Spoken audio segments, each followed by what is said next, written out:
As we all know, we all got our moments where we crash out. Especially me. If you guys don't know, I crash out a lot on stream. So if you guys want to see that, go ahead, check out the Twitch.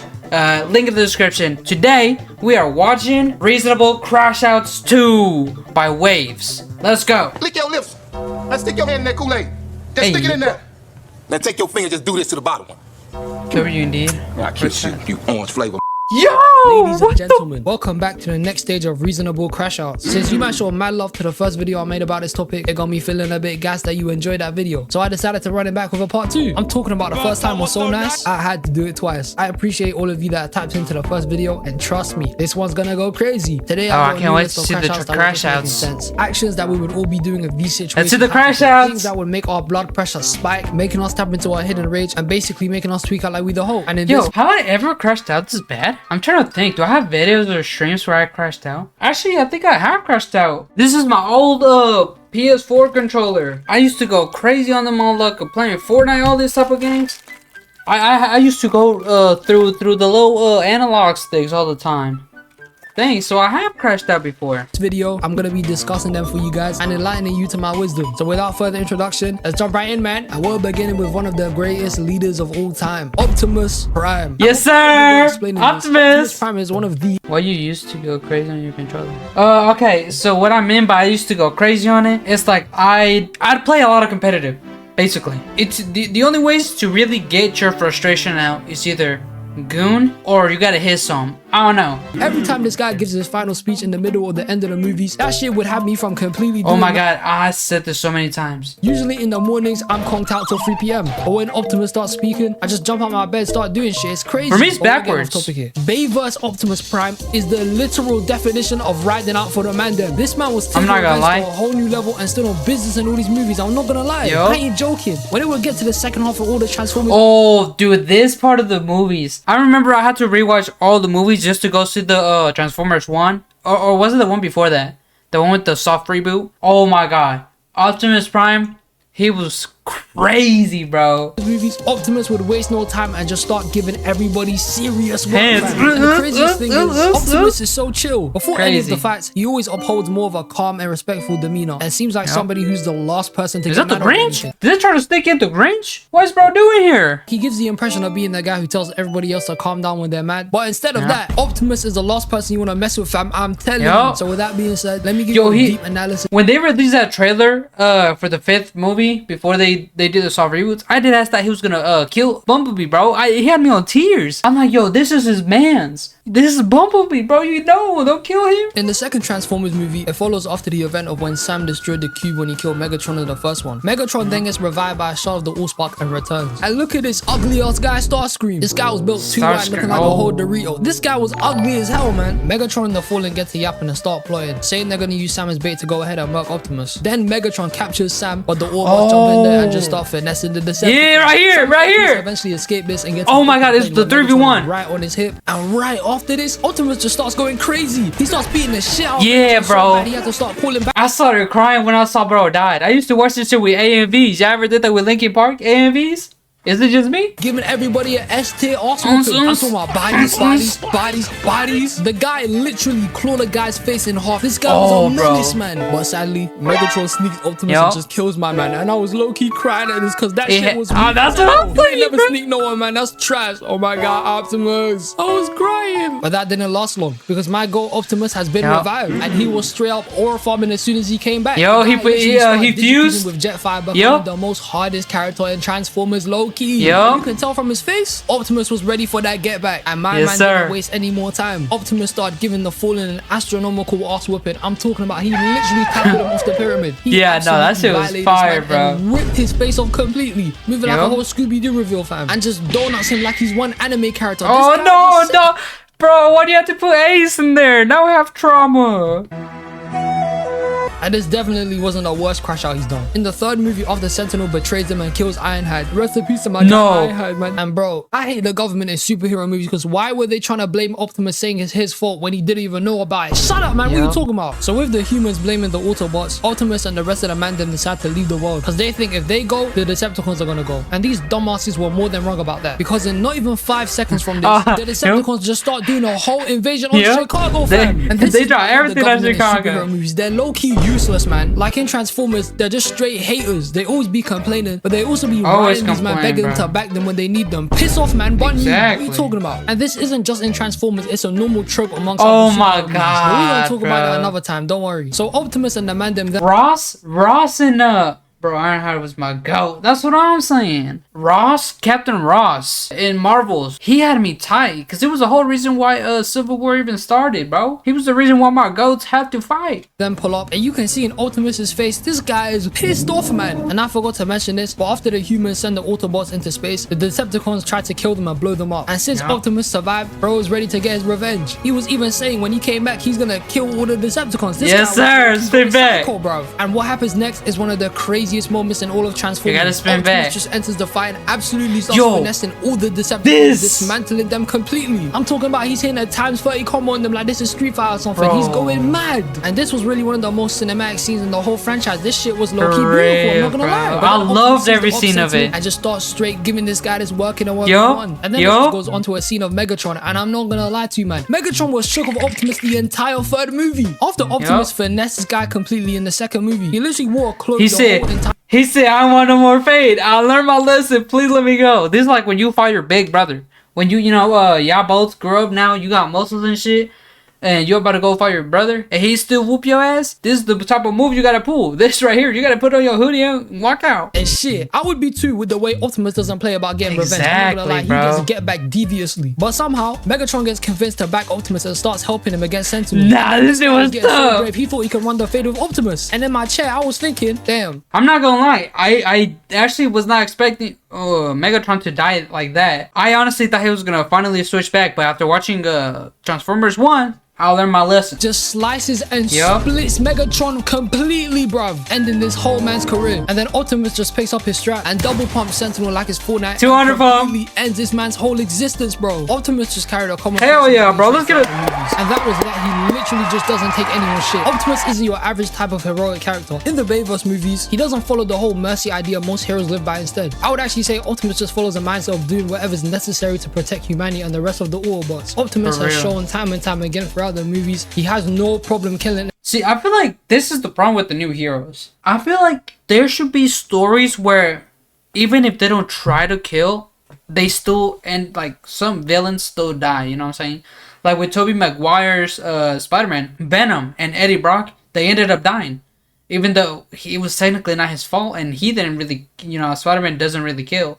I want to see that though. Like, I want to see parts of movies where, like, villains do die. Anyone. He literally doesn't hesitate to do so. And normally, I feel like people would have something against this, pointing him out as a menace or possibly even a villain himself. Yes, I'm not gonna lie. Bayverse Optimus was definitely a crash out. He was low-key being a psycho in the first 3 movies, I'll be honest. But if you look at every time he would be fighting the Decepticons and going to his extreme methods, it was most of the time because they did something crazy to him or his friends. What person would be normal if they died and got resurrected back to life, bro? They're obviously gonna crash out. And you could argue heroes are meant to be better and take this type of stuff on the chin. But the guy literally died, fam. This was a whole different situation. And in the third movie, it wasn't just about Sentinel killing Ironhide. It was also about the betrayal Sentinel did to Optimus. Optimus respected Sentinel and even almost gave not just him, but all of the Autobots. Think about it. He was trying to sell him out just to rebrand it, but he wanted to be the king of it. It was a breach of trust as much as it was a murder of his friend. He looked up to Sentinel. He used to be his student. And the fact that he betrayed him was probably a lot for Optimus to even deal with at the time. And then on top of that, he also murdered Ironhide, one of his longest friends and comrades surviving. Nah, that's a reasonable crash out. Deep for anyone, and they would start going crazy about it. But Optimus has so much crash out worthy moments. And they were all just making sense. From getting jumped and murdered, to the betrayal of his teacher murdering his best friend, to even in the 4th movie when they found out they were making Transformers, fam. What kind of mockery is that? But Optimus bugging out in all the movies just made sense. And even that's like going on to my next crash out, I'm gonna talk about Tai Lung from Kung Fu Panda. I'm not gonna. This is the one I think is most reasonable. Cause how are you gonna train me and then tell me I'm not worthy of it,